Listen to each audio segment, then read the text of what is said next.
Suami jadi tersangka seusai tolong istri dari jambret, Kompolnas khawatir, korban melawan, di penjara. Kasus penetapan tersangka terhadap seorang suami di Sleman, Daerah Istimewa Yogyakarta, memicu sorotan luas publik dan kritik dari berbagai pihak. Seorang pria bernama Hogi Minaya, 43, ditetapkan sebagai tersangka setelah berusaha menolong istrinya, Arista Minaya, 39, yang menjadi korban penjamretan di Jembatan Layang Janti pada April 2025 lalu. Peristiwa bermula saat Arista yang mengendarai sepeda motor dipepet dua pelaku jambret hingga tasnya dirampas. Melihat kejadian itu, Hogi yang berada di belakang menggunakan mobil langsung melakukan pengejaran.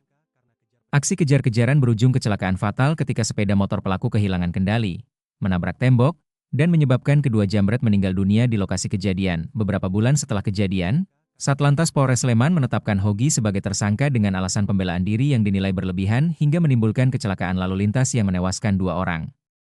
Berkas perkaranya telah dilimpahkan ke Kejaksaan Negeri Sleman, dan meski tidak ditahan, Hogi kini berstatus tahanan luar dengan kewajiban mengenakan gelang GPS. Komisi Kepolisian Nasional, Kompolnas, mengkritik keras proses hukum tersebut.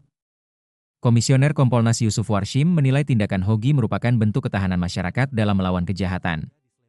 Menurutnya, pembelaan diri korban tidak seharusnya langsung dipandang sebagai tindak pidana tanpa melihat konteks dan motif kejadian. Yusuf mengingatkan, pendekatan hukum semacam ini berpotensi menimbulkan rasa takut di tengah masyarakat. Korban kejahatan bisa kehilangan keberanian untuk melawan karena khawatir justru diproses hukum. Kondisi tersebut dinilai dapat memberi keuntungan bagi pelaku kejahatan dan melemahkan rasa keadilan publik. Pandangan serupa disampaikan pengamat kepolisian dari ISES, Bambang Rukminto. Ia menilai penetapan tersangka terhadap korban kejahatan berpotensi mengarah pada kriminalisasi dan pelanggaran HAM. Menurutnya, aparat penegak hukum harus cermat menilai unsur niat, mens rea, serta kekuatan alat bukti, terlebih dengan berlakunya KUHP 2023 dan KUHP 2025 yang mengedepankan keadilan restoratif. Di sisi lain, pihak kepolisian menegaskan penetapan tersangka telah melalui prosedur hukum, termasuk pemeriksaan saksi dan gelar perkara.